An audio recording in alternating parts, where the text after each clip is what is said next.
Júlía,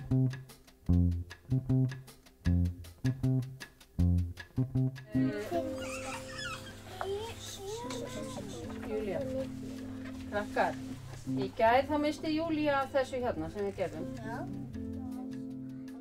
Mér finnst þú ert kannski með eitt verkefni sem á að vinna.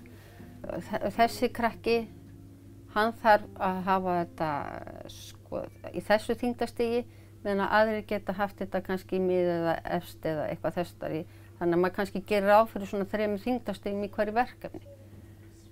Að reyna að aðlaga þetta þannig að getunni þeirra, þannig að það geti allir unnið verkefnið á einhvern hátt, með mismiklum stuðningi.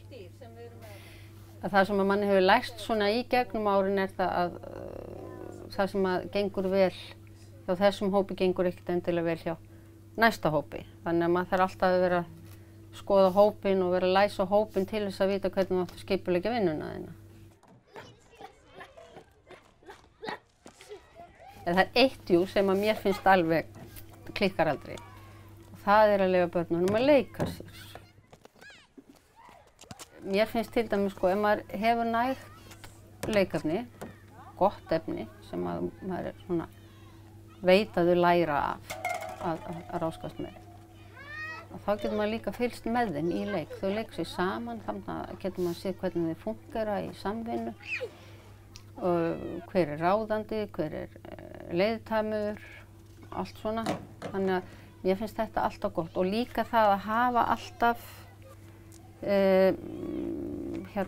nóg af efni. Þannig að ef að þau eru verklaus, að þá hafi þau val og geti farið og valið sér efni til þess að vinna með en sé ekki bara á ráfi eða gera ekki neitt.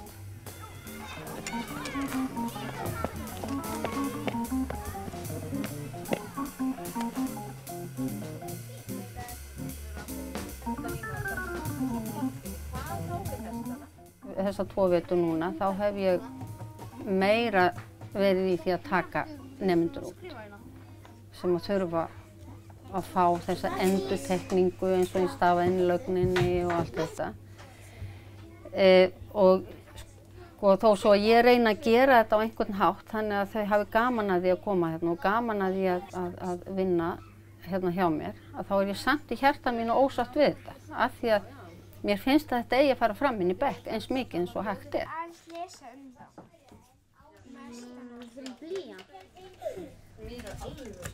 Ég kýs að láta þau vinna mikið í paravinnu því að þá þurfa þau að spjalla saman verkefnið og eru virkari heldur en í stærri hóp.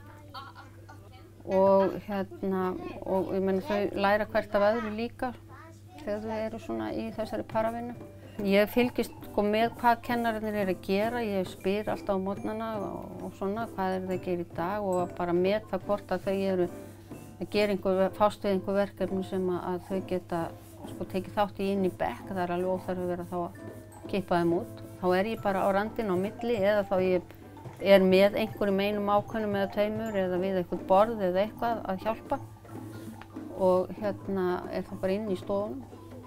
Húsdýraverkefni til dæmis er eitthvað, þá bara annarkvort er ég að gera eitthvað hér með þeim sem að styðja við það sem er inn í bekk eða þá að maður er í einhverju lestrarvinnu, orðaforðavinnu eða eitthvað þess að þar eða þá ég er sem sagt inn í bekknum og ég hef verið eins og í öðrum bekka þá hef ég ekki, þó svo ég sé með á mínu skipulagi einhver hópur eigi að vera hjá mér núna, þessir krakkar, ef að vinnan inn í bekknum er þannig að þá tekið þau ekki.